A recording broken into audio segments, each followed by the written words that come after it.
Hello and welcome to the all-new call-in show, Belief Battles, a weekly show ready to take your calls about religion, atheism, and secularism, featuring co-hosts, atheist and international VTuber Mateo and Mark Peralta, an ex-evangelical pastor, now atheist. So without further ado, Belief Battles. Call 1-866-696-6698. What's up, everybody? Hello. How are you, Mark? I'm so happy to see you here. Yes, I'm really excited to be here on what is this, our third episode of Belief Battles? Yeah, third episode actually. Yes. So it's awesome. We are starting. We are doing great. Let's see how this keeps going, and let's start waiting for people. We already have a couple of people paying attention. 3 people actually. And in the chat, I already have Tardis Chick. Such an awesome person. Love you, Tardis. Howdy, howdy.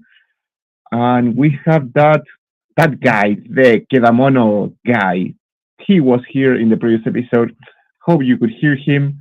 And yeah, this is going to be interesting. It's going to So, be. sir. Yeah. Hmm? It's going to be. Let's hope so. So, do you want to talk about why we didn't have an episode the previous week? Maybe people want to know. Okay, yeah. So it was totally my fault. I'm totally guilty. I took the family out on a vacation. So hence a little bit of this, this beautiful tan that I've got going on.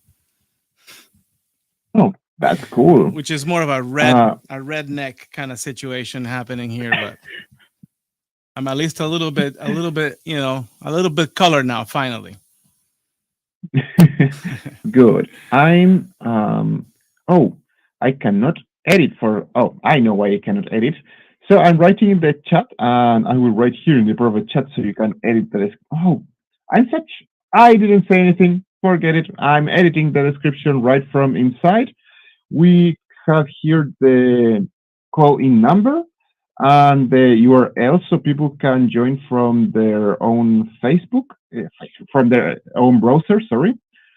And for some reason I cannot change this. Okay, I am trying. And I think you could even log in through your phone. I think there's a way through the browser, depending on the phone you have and the internet connection, but it might work if you don't have a computer. Yes, and for some reason it's not letting me edit anything in here. Okay. I will just write the phone number here in the chat, so people can either call us to the number that it's in there, or if they don't want to call, there is this URL that is international, so you can join for free from any part of the world. And I will additionally throw in the StreamYard link in case you feel more comfortable just joining us right here where we are now and coming and talking to us. We would love to have you here, people. So there you have it. 3 ways. Call either 8666-9666-98. You can join the URL show /Belief Battles, or you can join StreamYard. All the links are in the chat. And soon, I'm sure they will be in the description of the channel. And so, in the meantime, I was going to ask you if you can share with us what kind of color we're looking for. Oh yeah, we are looking for, actually for now, any type of person who wants to join will be welcomed, but we are really waiting for people who want to talk about their beliefs and who want to tell us what they believe and why. And I'm personally always looking for somebody who can teach me that I'm wrong about something, and that is going to be interesting. And actually, I have a personal anecdote that I wanted to share with you. Yesterday, because I've been doing these ACA streams on TikTok, yesterday I was talking with a guy who insisted that medicine wasn't necessary because of the placebo effect. and according to him, the placebo effect was, well, he understood the placebo effect like your own brain fixing your body if it believes that you are right. And his evidence was a study about knee surgery. So, of course, I had to Google it. And when I checked the surgery, it turns out that he was talking about a study that was made where they realized that a specific type of knee surgery, they didn't know how it worked and they were not sure if it really worked or not. So they decided to test it against the placebo effect. And in the end, the surgery didn't have any effect, or the results were similar to the placebo effect. So based on Interesting. that, this guy thought that the placebo effect was a way of healing the parts of our body. It was an interesting conversation, that one. It was only through text, but it's interesting how we kind of want to understand things in a specific way, or in the way that we just want them to Hmm. that we want to understand them. And it's quite weird, the type of interactions that they have. Hmm. So if you are one of those people who believe that placebo effect is better than medicine and that's why we shouldn't take medicine, or if you believe that vaccines cause autism, or that pharmaceuticals are evil companies trying to, make profit while killing people, well, call us and tell us why. We want to know about that. Absolutely. And I was gonna say, it sounds like this person also uh, generalized a little bit, just because one study was compared with one type of medical procedure, and in that case, placebo was better than non-surgery. Then why are you saying that all of science or all of medicine? That's just one thing. That's That's another thing. Yeah, this was just one specific knee operation. And I think that the problem is that the knee operation, I don't remember the name, is osteo something. And it was just about kind of moving something in your knee um, with some metal pieces of, yeah, with some metal. And that's why they didn't know if it really worked or not. And in the end, apparently, it just didn't. And of course, they compare it with other type of surgeries and all of that with the placebo effect as well.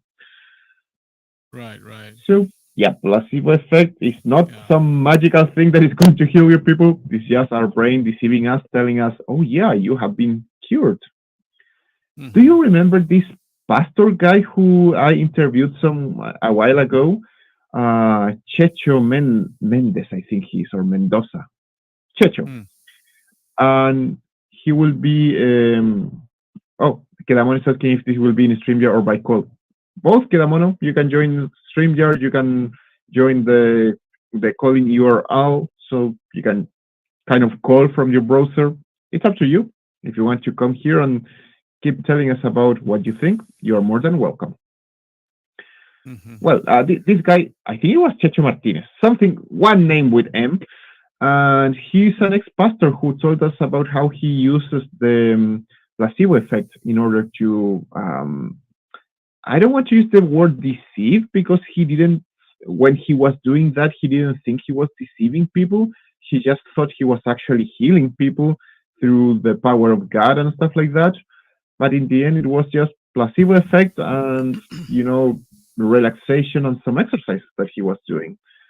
So the placebo effect is a powerful thing. And it's sad that so many people get deceived by healing. How are those healing pastors? Faith healers, Right. those faith healers Hmm. that cause so much Yeah. harm around. Yeah, yeah, for sure. I mean, there's a lot that is involved in those things. I wanted to talk a little more about placebo, because I think maybe many of us don't really fully understand what a placebo is, but essentially is 50-50 is chance. That's what placebo equals to. I mean, I understand the concept of, the person might have a better outcome if they have the right attitude and they have, I don't know, confidence that they're going to be healed by their body and whatnot, or that they're taking a pill that's actually working when it's just a sugar pill. but the effects of placebo are no better when it comes to the results. They're no better than chance, which is 50-50.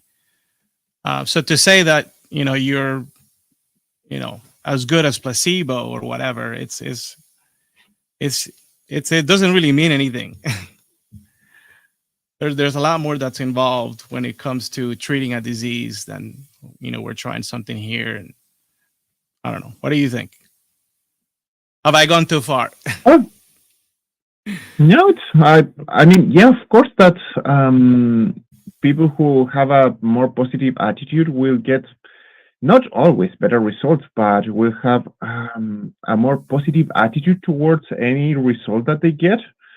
So they are going to embrace whatever result that happens in the end, rather than a person who has decided that it's worthless to keep fighting and just doesn't even want to, keep fighting or keep healing themselves. And I can tell you, I know that depression can hurt your immune system very hard and a lot. So that also plays a big role in all of this. Mm-hmm. So there are so many factors to consider when we're talking about health. Yeah, for sure. Also, when you were a pastor, what was your opinion about faith healers? I have never asked you about that. Yeah, so I think that within the evangelical church, there's a spectrum of church denominations, of whether or not they actually permit these things. We refer to them as the gifts of the Spirit, or charisma or charismata, or it's part of the charismatic church movement, which usually involves both the Pentecostal church and, for the most part, the Assemblies of God, which they favor that type of environment where speaking in tongues out loud during the church service is allowed, healings and all kinds of stuff. I heard that in some churches they even jump off the walls. So they're very enthusiastic about the Holy Spirit in some churches. In other churches, they don't believe on anything in terms of like miracles happening today. And I was part of one of those churches. We call them cessationist. Cessation, as in these things don't happen anymore. And what are the things that don't happen anymore? Well, we refer to the gifts of the Holy Spirit in terms of the gift of tongues, the gift of prophecy, the gift of healing. For the most part, I can't think of anything else, but for the most part, that's what they're gonna embrace. We just didn't, but that doesn't mean that within the church congregation that it wasn't happening like at the level of cells or study groups or life groups, as they call them. Churches would have not much control over that, but at least during the church service, the part that when I was part of a church, that was not allowed. So basically, it was the idea that people just believed in that, or did they actually believe that it happened in the past and not anymore? Yeah, so the rationale was that the so-called gifts of the Spirit were reserved to the apostles and the apostles only. And when I say apostle, I don't mean like today, like I was by mistake, I was searching on Facebook, and instead of writing apostate, I wrote apostle by mistake. And you wouldn't believe the number of like people that showed up that had apostle something. It's not that, because we consider like the biblical understanding of apostleship was those were Jesus' disciples and Jesus' disciples only. And that term was reserved to the eyewitnesses of the resurrection, which now includes Paul. And so that was it. Beyond that, the church, like if you look at the history, apostles are not mentioned beyond that generation. You've got bishops, popes, cardinals, what have you, but you don't have more apostles.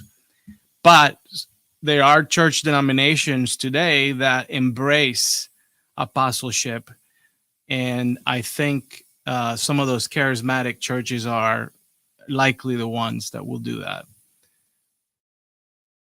I don't know how much you know about that. Well, I've seen those scammers out there, and that's it. I just call them all scammers. I I remember that when I was a Jehovah's Witness, I also thought that the apostles were only the 12 and they were able to perform miracles, but those were not possible nowadays. And back then, I was not aware of faith healers, so I never had an opinion about those. Only as an adult, I encountered them, and when I was already an atheist. So, of course, my first thought was scammers, and that's it. So that was kind of my first encounter with them. Now being an adult. Yeah, it's very common in some evangelical churches for that to take place, but it won't happen like in your face. It won't happen like every Sunday. What will happen is on occasion, or I'll say on a yearly basis, there's a time during the church calendar where certain prophet so and so will come and visit.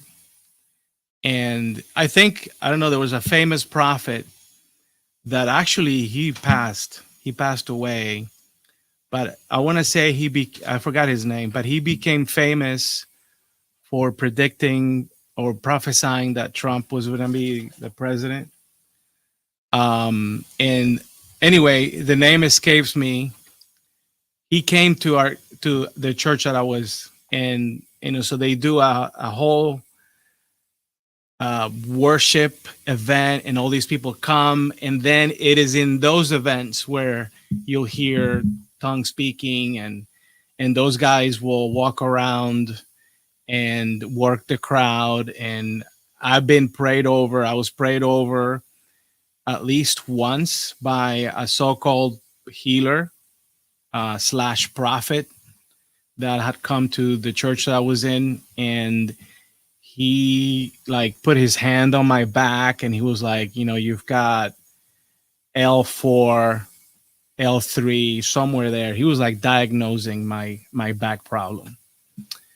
And coming to find out, I do have a back problem.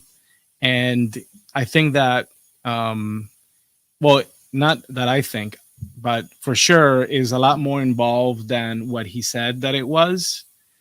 And that's a very common area where a person might have lower back pain, like myself. And I had said that I had lower back pain. So I'm not going to give him too much credit. But what he didn't deliver, so let's just say that he did diagnose me right. Let's just say that.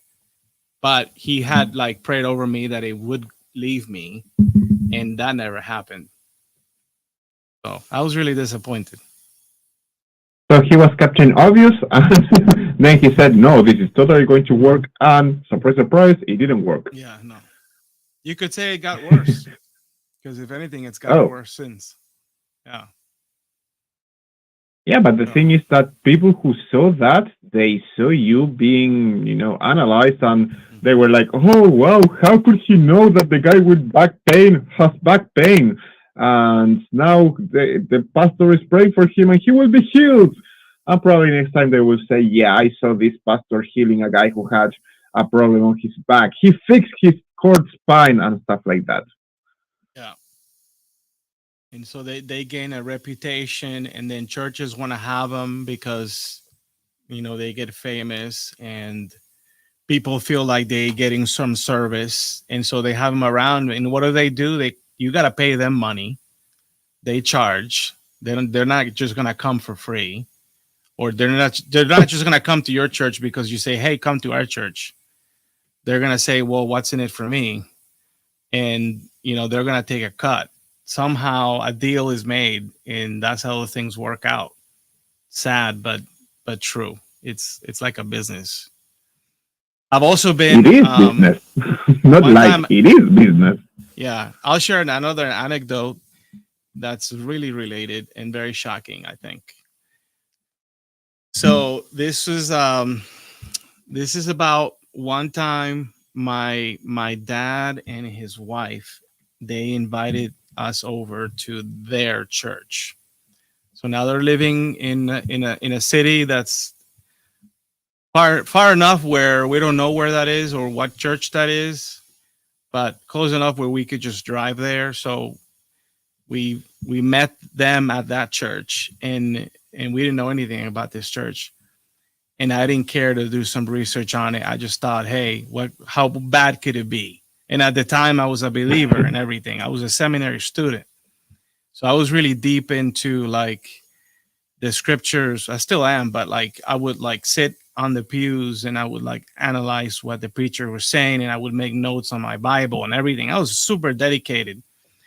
And so they invite us over, and the church service was a little cheesy in that everything seemed really cheap, and it didn't have like a preacher that was there, but it was more of a video of the main preacher person that lived in Colombia. And because the church is from Colombia, but they have a ministry they have several ministries in the United States. And so what they do is it's a congregation of people, but they'll video the main pastor only. And it's very cultish in the sense that the churches cannot deviate from it. Like all of them watch the same video.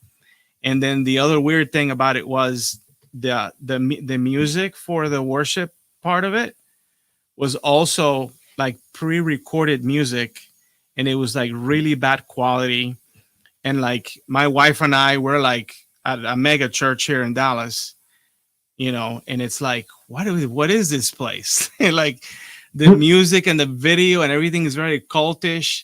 And then but we're still there just kind of looking at each other like, all right, whatever, it's a humble church. And then they're like, hey, we're gonna stick around. Like right as the service is ending, my dad and his wife, they turned to my wife and I, and they're like, hey, we want you to stick around because they come around and they pray for us. I'm like, okay, I guess how bad could it be, right? They're gonna come around and pray for us. All right, fine. And coming to find out, what these people do is like the ushers or like certain prayer warriors, they call them prayer warriors. They would come behind you, not really meet you face to face, but they would come behind you, not have a conversation, and they would put their hands on your shoulders like this. And then they would ask you things. And throughout the conversation, they're like as if they're channeling the Holy Spirit. And according to them, they're speaking for God at that moment. And so they start telling you like these very like not very generic things, but stuff that sort of like could apply to anybody. Things that were very vague. Like they'll say, I remember they said, I see that in your near future, there's going to be, and it was very not like a church, not like a churchy conversation, but it was more like you're going to a psychic. And they were like, I see that in your near future, you're going to have to sign some important documents. And I'm thinking to myself, like, important documents. I mean, that could be anything, right? And then coming to find out, like, most Latinos in the United States are having to deal with some paperwork at some point. So that could happen anytime. And so keep going. And then I was like, you know what? This is silly. And I kind of went along with it. But then at the end of it, I had a conversation with my wife, and it was like, what was that? And we kept on like, now we're like asking my dad, and his wife is like, what is happening in this church?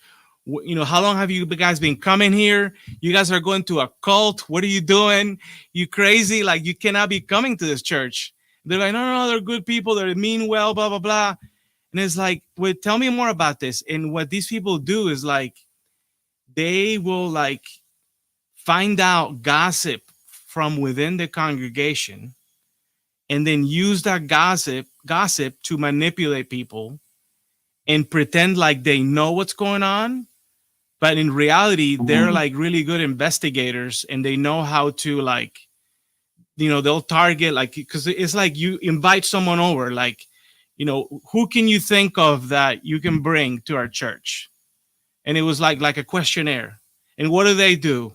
And it was kind of like that. So they would pre-profile people before they came in, and then they would target them with like special knowledge, right? In order to trick you so that you bought into their congregation and became a member. So that's yeah. Here they are telling us this is called reading. Oh yeah, like Peter Popov. Right. I guess you remember that guy. Right. Oh, there is cold and hot reading? I only know about cold reading. Hot reading? Oh, hot reading must be when they have the information already, right? When you have the information already, yeah. Interesting. Oh, we got there as soon as we could. We got out of there as soon as we could. That's quite good. Yep. I mean, your family was in a cult. Well, I could say all religions are cults, but that is going to be another conversation, a different conversation. Yeah, I think they were, because I think she eventually was like prosecuted or something in Colombia. Like she got in trouble with the law. I wonder why.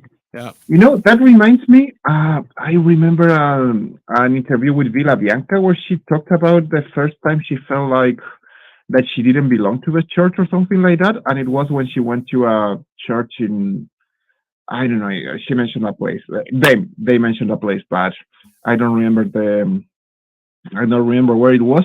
But they say that they saw a huge screen where the pastor was talking and people were praying with that pastor over there. And we saw that it was just a huge business show, that this pastor was kilometers away, streaming for everybody, making money out of this. And that was the first, the first time that they started questioning their own belief. And I can understand why, and I see what happened to you. And once again, I understand why people start having those issues, those problems, and how the impression of that situation can make you start doubting your beliefs. Yeah, or it could make you start believing if you didn't have like the right mentality in mind to be able to deal with those situations too, because you could fall prey to that. And that's usually what they're counting on, is that not everybody, but some will fall. And then that's how you start building this thing. So sad. Yeah. So that's what I mean. Like in some churches that happened like really in your face. In some churches, it was once in a while at some special event. At some churches, it was like every weekend you've got like people like speaking in tongues and praying over others and doing the whole prayer circle with the healing hands and all that stuff.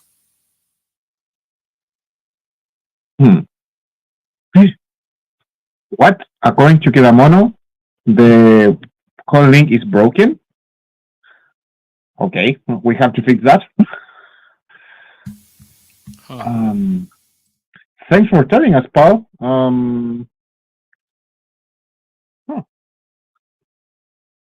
Okay, can you try it again, dear Kidamono, please? I'm going to copy paste it again. Yeah, if it's not working, I don't know what we will do. So thank you for that. And yeah, that's what happened when we try these things live. Oh gosh. Well, one interesting. Now it's working. Oh, okay. Thank you, Kidamono. Maybe I copy pasted it wrong. Most likely. So If you want to join us, please follow that link. And we want to hear you, Kedamono. We want to talk with you, and we want to know what you want to tell us. I think last time we left, we were talking about like how, essentially miracles, in my opinion, from what I remember, that miracles are not a good way of demonstrating that a God exists, because it has all these different areas where it can break the argument breaks down. But I don't want to get into any of that. But do you remember that more or less where we left off, Theo? We were left when people were having issues listening either you or Kidamono, so we decided that's enough. That's all I remember so far. Gotcha. But yeah, now That's we were what I talking. remember. Yeah, you were talking about how miracles can. They if miracles can be taken into account or not. I said that I have mentioned several times that there are no miracles. There are no real miracles. Only deceivers and deceived people, and that's it, or misunderstood situations, or ignorance. We didn't know about cancer remission in the past, so of course, people believing that, yeah, this person got healed because God wanted it instead of understanding how our immunological system works. It's a total possible situation as well. Right. And yes, scams, they are everywhere. Mm-hmm. So here we have those what? body experiences we talked about as well, how it is not like a spiritual world, but we talked about like sleep disorders and how the brain works, and how there are other explanations that have better reasons that they are actually the truth than something else. Okay, we have a caller, but I think this must be Kedamono because it says William Lane Craig and it's talking about the problem of evil and maybe other stuff. So I'm going to guess this was Anton playing with us, but just in case. Hello? Hi. Hi, Kedamono, how are you? I'm fine, thanks. Welcome to Belief Battles. Don't use famous names next time, please. Why? Well, because people want to know that you're Kedamono. We know you're Kedamono already. Well, I want to talk about, at least for me, I don't tend to like apologetics, but one specific kind of apologetics, one specific stance of apologetics, the problem of evil. I think of all apologetics, this is maybe one of the most solid stances. What do you mean by that? I mean, why do you think it's solid? And please explain for our public what the problem of evil is. Well, the problem of evil, but basically, it's two. I understand the problem of evil as two arguments. First, if God is really good, why He allows evil to exist, or why He allows suffering to exist. Mm-hmm. And it's very. Why does He allow evil and suffering? Yes. And it's very interesting because before going to internet, because before hearing apologetics and all, I remember in the church when the pastor talks about this, that basically it's because the God allowing evil or allowing suffering actually has a cause. I mean, it's not. Yes. I was going to say, is that illusion that God is trying like to prove everything? That is trying to prove that the devil is not right? So I guess in that case, it would mean that God is not overmighty, so He doesn't know everything, or He is not perfect as to show the humans that He knows that the devil is evil.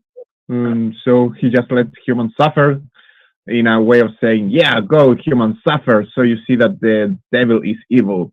But also it ignores all the many times that God has been evil in the Bible. So I guess it's going to be for a very specific type of God that is the same God of the Bible, but doesn't do anything from the Bible. And at the same time, it's going to be overmighty, but he knows nothing, so he has to prove people that the devil is evil and all of that. It's a contradictory God.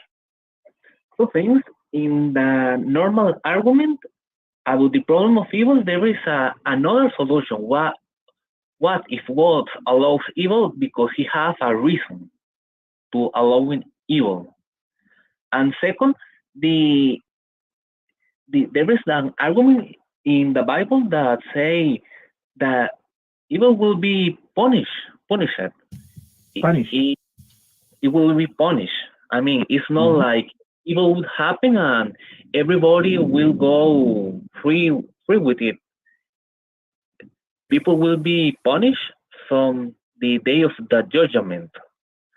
So that's the way God punish evil.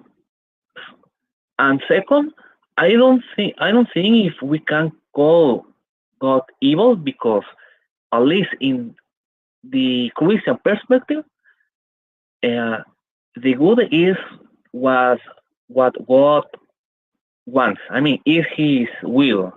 It's not like some. Yeah, sorry to interrupt, but that is a very dishonest argument in which they say, yeah, murdering your own child is evil unless it's God the one asking you to do it. Then it's the best example of how faithful you are to your own God and how much faith you have. So I see it as an extremely dishonest argument, that one. Why? Because murdering your child is evil, even if it's God the one asking you to do it. If God tells you go and murder your child, he's an evil God. Because it doesn't matter. I mean, maybe there are some specific circumstances where you are saving your own life or somebody else's life from a psychopathic, evil child. But we're not talking about that. We're talking about a child who hasn't done anything. And if you go and kill him, you are evil. If your God goes and tells you to kill him, he's evil. It doesn't matter that God is saying it, so therefore it's good. No, that is a dishonest accuse. Well, I understand that, but Amor, let me say one thing before you respond. Yes. And that is what came to mind to me at first. It really reminds me of what I would consider the psychology of preaching when it comes to evil and suffering. Do you know what the psychology behind the preaching of suffering and evil is? Well, really not. I mean, some years. Okay, hold on. It was kind of rhetorical. I just wanted you to say no. But here's the thing, Camono. Here's the thing. You need to first understand about what you mean by suffering first, because usually what happens, and that's why I mentioned the psychology of preaching. Usually what happens is that the congregation thinks you have been convinced your entire life, and I'm speaking general Christian, you've been convinced that all suffering that you see, right, which is not like war. Most Americans don't see war, and if you have my respect and thank you for your service. But if, like most of us, we've never been to war. So we've never really most of us are not in law enforcement, etc. So we really haven't seen the kind of suffering that most people have seen has been someone that has disease, someone who's recently died, some human injustice. That's usually what most people experience as suffering. And then you convince people that the cause, and I heard you say the word cause. That's why I'm thinking this is what you must be thinking. And correct me if I'm wrong, but you might be assuming, because they preach it like it's true when it's not, that all evil is the cause of suffering. And therefore, because all evil is the cause of suffering, then we must end the evil in order to end the suffering. And if the ending of the evil is the gospel, then we end the suffering. The Not problem is that exactly. we have no evidence of evil ever being defeated, nor that evil is the actual direct cause of suffering. Most suffering, you could say that it happens for no reason.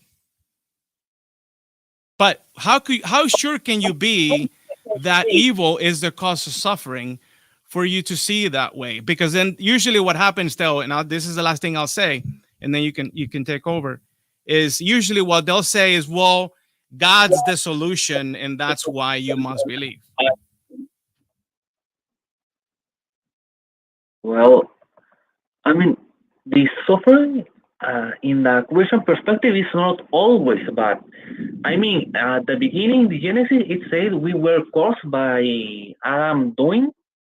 He ate the forbidden fruit, and that's why, in a major way, we are evil. We suffer, but not all suffering is evil. For example, there is suffering that helps us to grow. No, sir, Like but that, that's what you're like reading from the, a book. But what do you know but from real life? What you know from real life is that many bad guys get their way, right? yes, That's real life. So just because a book says it doesn't mean that it's actually true. You've got to look beyond the page.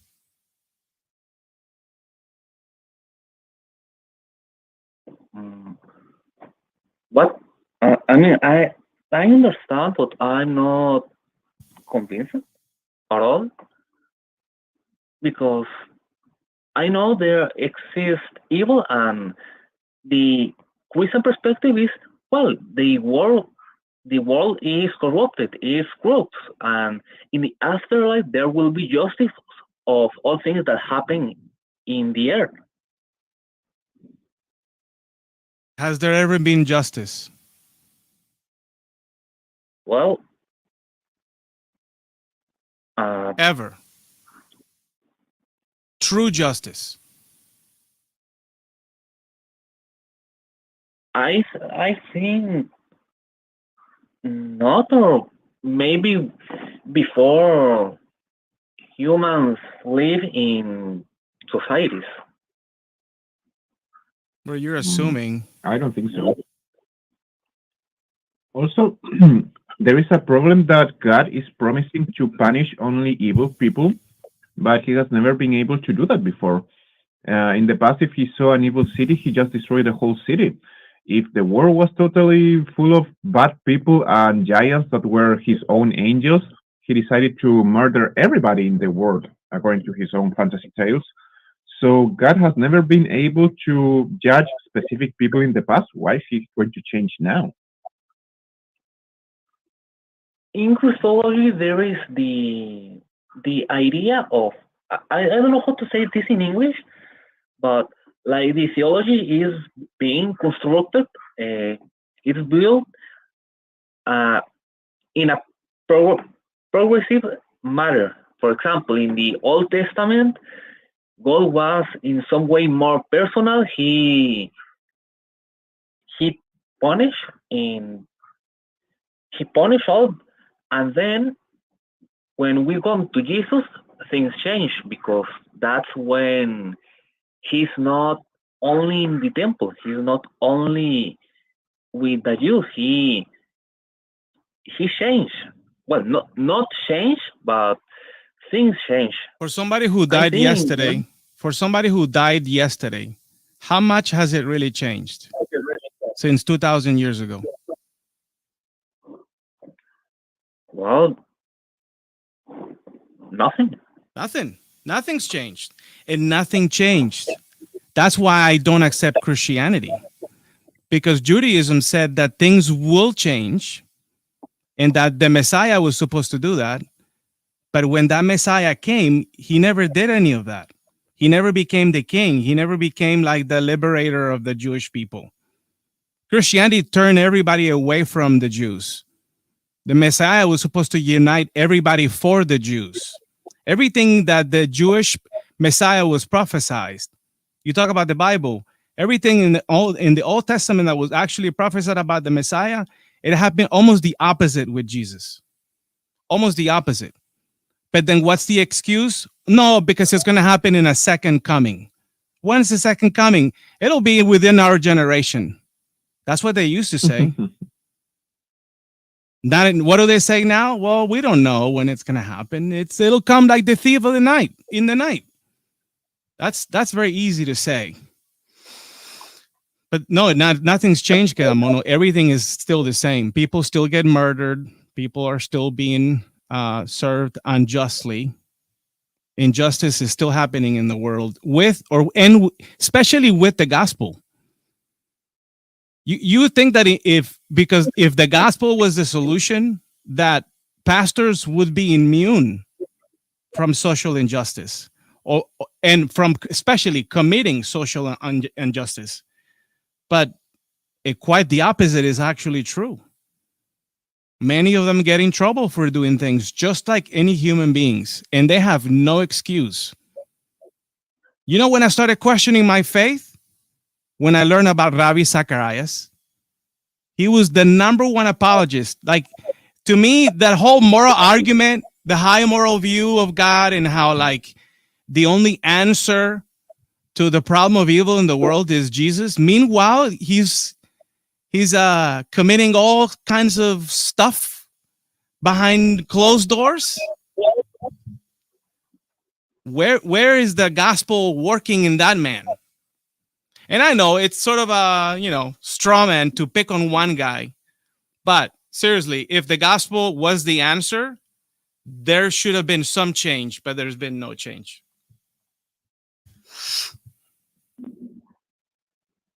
So we must look elsewhere. If we're looking for the evidence of a God that exists, it has to be more than some moral or some emotional or some justification. It's got to be some actual evidence.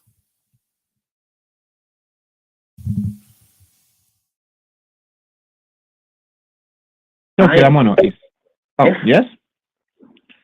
Yes. Now, if you have to say something, please say it, because we have somebody else waiting. So we will start wrapping this up. Okay. It's always great talking with you, by the way. Okay, I'm thinking about that because for me, injustice exists, and that's something that has me thinking. But when I talk to people, the response is maybe the problem is not that we suffer, is that we don't change. That's the point of some apologetics, that if people follow exactly the gospels, that maybe we don't see injustice made by man. And I don't know what to say after that rabbi that you talk about, that he preached and he didn't do anything. In that case, I don't think there is a response to that, an answer to that. Yeah, and I don't necessarily want to go down the rabbit hole of the Bible, but it is a good question, and I would like to talk about it in the future. Yeah, please, Keramano. As I said, you are always welcome in here. Your questions are always very interesting, and if you think about this and want to bring us a review channel next week, we will be more than happy to have you here again. Yes, thanks. Thank you, sir. Thank you. And now I'm going to remove you because I'm really interested in our first non-no caller. The name is Granny. So thank you, Keramano. See you soon. I'm sorry you couldn't say bye, because now I want to talk with Cranny, who says, the Lord and his works or lack thereof. And we have to fire the screen caller because he didn't write the complete note. Cranny, are you there? Yeah, I'm here. That was the complete note. Don't fire him. He was a nice gentleman. He's a great dude. One of my friends. So what do you want to talk about, Cranny? Well, first of all, I've called before. You might recognize this. Hello. Like Um, Carl. Anyway, I also would like to say that you're also live.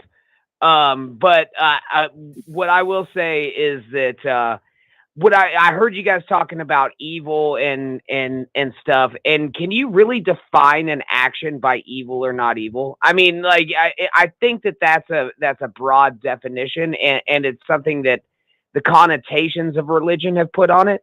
Now, I'm not saying go out and kill people or whatever, or grape or whatever. But I am saying that you can't really define actions on a bias of good and evil. You know what I mean? There are just actions. I guess we can put a moral measurement on our actions according to the result and the intention of them. If I do something with the intention of harming someone just because I either dislike that person or I just want to harm them for fun, I would consider that evil if we put a moral measurement where morality is defined as the well-being of society or the well-being of others. If we define morality as a search for well-being, anything that goes against that morality on purpose can be defined as evil, according to me. Okay. Well, with that being said, I mean that doesn't work for everything else except for the social constructs of human nature in the Bible, right? So religion is the one, or politicians or whatever are the ones that have defined this moral compass that you are judging Ooh, actions based upon. So actually, disagree. why is Before you that? continue, I have to disagree with you because I understand for a fact that slavery is evil. Unless obviously it's because somebody enjoys that as a game and they want to live a lifestyle because of a kink, whatever. That's something totally different. But owning a person against their will is something that I consider evil. People are not property and people must not be mistreated. But the Bible not only says it's okay, it teaches you how to own slaves, how to beat them until they are half dead so you don't have to pay for them, how to trick them if you are supposed to release them and you don't want to release them. So I consider myself much more moral than the Bible, and I consider our society nowadays much more moral than what the Bible orders us. Okay, but my thing, what I'm trying to say here is that morality isn't dictated by good or evil. That is a connotation put on by religion, not the actual actions. I mean, if you really want to look at it, chimpanzees, they actually do slavery and prostitution. Not saying it's okay. I'm not condoning any of these actions, right? But what I am saying is that those are just actions, and your morality shouldn't put the connotation of good or evil onto them. And why am I so passionate about this? I don't know. I think they just been discovered. It's not that we labeled it. It's or our society labels it. Our society discovers it. Like it's not a good idea to drop a baby from a building. Kind of discover. Right, but again, that is just an action. And in again, I don't know why I'm so passionate about this. I just don't like the connotation of good or evil on it. You know what I mean? Because technically, there's no good or evil actions. There's just actions. And do I think that negativity and positivity probably affect, like your mental psyche and whatever possible afterlife or reincarnation or whatever you believe in may have? Absolutely, dude. Like, but with the same thing, man, I think the good or evil connotation to me makes it, oh, well, he was an evil person. To me, no, he was just kind of messed up in the head. You know what I mean? He just made really poor choices and did some really wild actions. Well, yeah, I guess. But if we apply that to most things, we can say that most adjectives that are not specific. For example, the car is red. Yeah, I can see that the car is red. And somebody can even come here and say, no, but the car is not really red. It's just that the light reflected by the car lets us see only the red part of the light and blah, blah, blah. But if I say the car is ugly, another person can say the car is beautiful. I guess we are just used to giving adjectives to everything, and we could say the same for everything. It's like, okay, look at the way that the car moves. Moves in a beautiful way. No, it moves in a horrible way. I wish it moved differently. And I guess that can go with what you're saying that yeah, they are just actions, but we put how to call it, a moral measurement on it. We give it a value based on our experiences and our general ideas. I guess that is the point. Yeah, you could be right up to a certain point that actions are just actions, but the whole society is always measuring everything around it and is giving it a certain value. And we all have learned to give things this value of good or evil or good or bad. And if your idea is, hey, but we learned this idea of evil from the Bible, I would say, yeah, maybe we learned it from there and we that idea, even if it's wrong, but we all share the concept.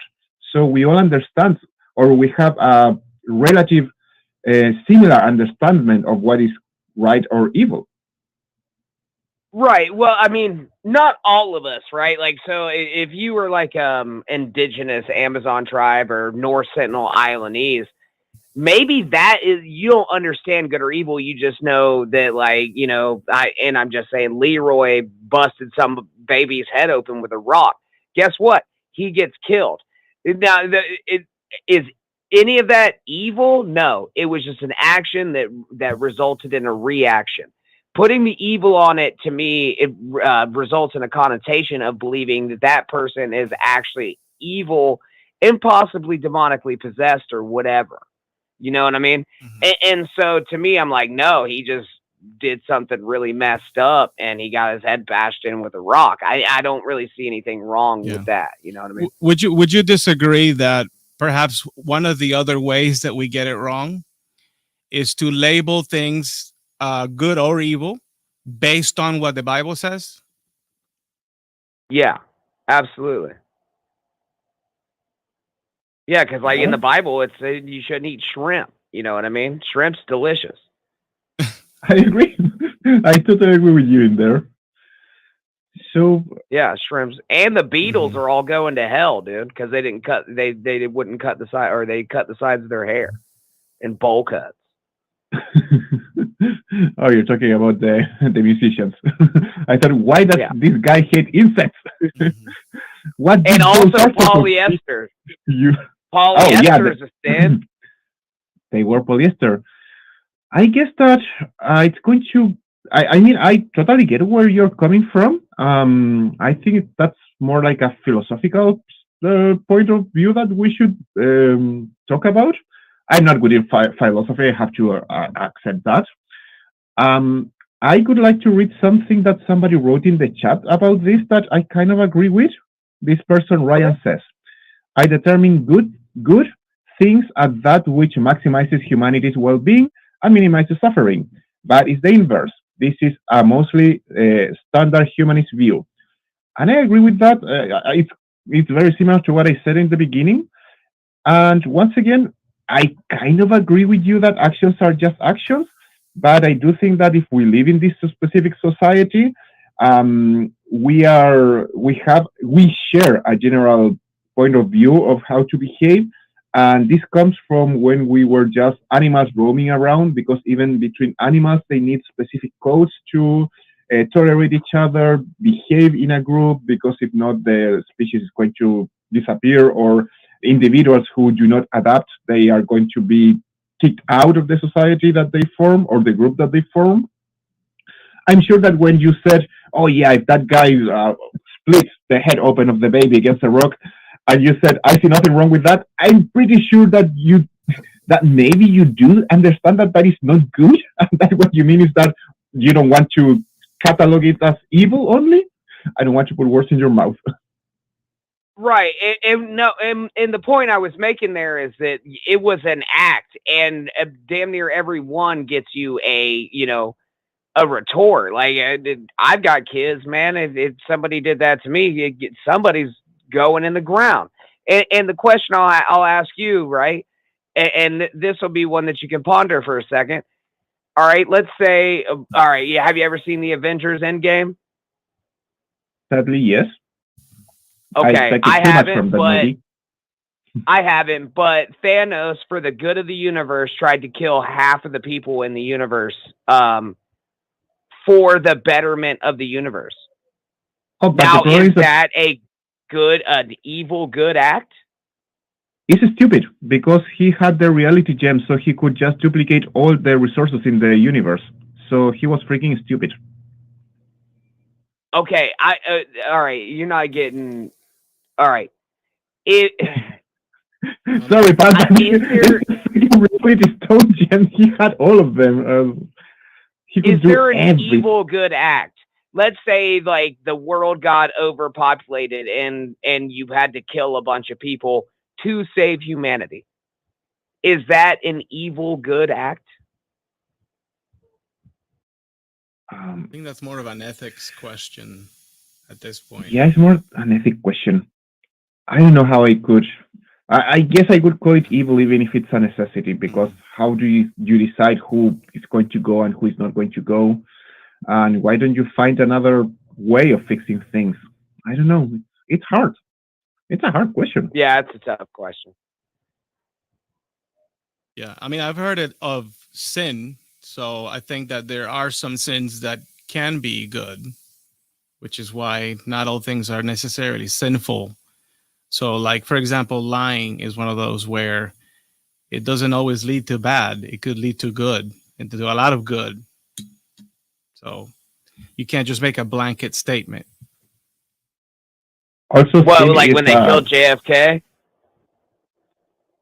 I don't know about that specific case, but I think hypothetically speaking, there are some cases you could agree that a lie is better than the truth. Especially if the truth meant that someone would receive more harm than not by knowing the truth. Right. Well, and I mean, if you went by the Bible, they would say all sins are judged equally, correct? So, I mean, you would have to say that, I mean, you know, murder and telling a lie would be the same sin, right? Well, see, I don't accept sin, so, and I would say Well, those either are not the same. do But I. But I mean, if yeah, you're a Christian, you would. yeah, murder is different than telling a lie. But I think we'd have to get into specifics. I mean, the only thing sorry. Yeah, no, go ahead. Well, the only thing I was getting into is that, like, there's again, to me, like, if you're sin and good and evil, like, there's not varying degrees, dude. They're all just actions to me, and those actions always have reaction, right? I mean, every time. I mean, that is the law of physics. No, which law is that? Which law of physics? The law of physics. Yeah, I don't think that's a law. I think physics have laws. Every action has a positive or negative reaction. No, I don't think so. No, that might not be might not be physics. Yeah, that may be something. But else. every action does have a positive or negative reaction. It depends what you mean by action, because it doesn't always lead to. Every action doesn't always lead to a reaction that you'd expect, you know. Oh yeah, I think that the thing of the reaction generates a reaction is about movement, if I'm not mistaken. Right. Yeah. Yeah, it's the Newton's cradle. That it is physics. Yeah, you're right, but I got a little bit lost in what you were trying to say by that. I'm sure that was the issue that Mark had as well. But what do you mean by physics? Use specific things like force, like velocity, like weight, like distance, displacement, that kind of stuff. But morality and sin, that could be pretty subjective, and there's no way to really define one from the other. So it doesn't apply because there's a law in physics that therefore every action, but outside of physics, no. That's what I mean. Does that make sense? Yeah, no, you're making sense to me, but at the same time, it applies to morality as well. Because, like I said, if somebody came in and killed my wife, and a reaction happened, I don't, or it didn't. Both of those things are positive and negative. Oh. Does that make sense? That's how Mhm. I'm trying to explain it. I'm not Maybe. following you quite well. I thought you were going to go with the thing that if you murder that guy, you can say it was self-defense, and because of that, it's not a really evil thing to do. And then we can go to there could be a judgment, and you can go to trial, and they can say if it was actually defense or it was you just taking revenge. And defense means that your life was in risk, so you acted in self-defense. So it's not a bad action, but if it was just you taking avenging your wife because you were angry, that is going to be considered a bad action, and you're going to be punished. I thought you were going to go with that because I'm still Well, not. no, I'm not what I was quite clear trying to where you're say is going. if somebody came and killed my wife, we're not going to trial. Well, I might, but they're not going to trial. And that's the reaction that you get from a positive or negative standpoint. And you can put the negative on me, self-defense or not. You know what I mean? I just think that would be something I could do. I think that should be human nature, right? But that's just me. That's just my opinion. This isn't anything that I'm trying to state fact with, right? And I don't think either one of those things would have been a good or evil intent. Yeah, but you got to Okay, pick so examples where it actually applies in every situation. Because if you're going to compare this to a law of physics, that means that it always happens, that it's always applicable. But in the case that you're painting your example, while it might be one that works from what you're saying, in one aspect, it fails in that not everyone is going to react the same way that you would react based on what you're saying. So it Correct. And cannot be a morality law. is vague like that, though, right? Morality is vague like that because not everybody's going to react like that. And again, this is all coming from my opinion. Like there's not a law to morality or consciousness even for people because every situation is going to be different. Yeah. I kind of agree with you. I understand where you're coming from. I understand what your point is. I guess that's why it's so hard being a human because things are never black or white. There is always this gray line that could be grayer or less gray. And yeah, if of course I'm trying to paraphrase what you're saying, but if your idea is that there is nothing that is really evil or bad, and it's only qualities or characteristics that we give to the actions that we observe, I'm going to agree with you. If that is what you mean, I don't know if Yeah. I understood you quite well. Yeah. In a roundabout. Yeah. Yeah. Absolutely. And listen, I got to get the hell out of here. It's been a pleasure talking to you guys. And you guys want me to plug you real quick? Everybody go follow. Hold on a second here. Everybody go follow. You plug yourself because I freaking X'd Belief out of a damn battles. tab. Belief Battles. Belief Everybody go battles. follow Belief Battles on YouTube, man. They're cool guys. The second time I've called them, they were really cool about the Carl bit. And I think we had some good discussion tonight, even though I'm a little drunk and probably running circles. So, Hey, Thank you, Granny. I love you, for our audience, what and I is the hope you name of call us your back channel? again. thank you. All right, y'all have a good night. I think he heard me. Sorry, Mark. I think I talked over you. What did you say? Well, I just wanted to know the name of his channel because it sounded like he was broadcasting from his own channel. I don't know, but he left. Yeah. Well, for our third episode, two calls, I consider it a win. It was quite good. Excellent. So I think we should wrap it up and call it a day. I don't know about you, sir. Yeah, it sounds great. Thank you, everybody, for watching. You are awesome people. And yeah, we are going to be back next Tuesday. So see you then. Take care. I don't know how to finish this.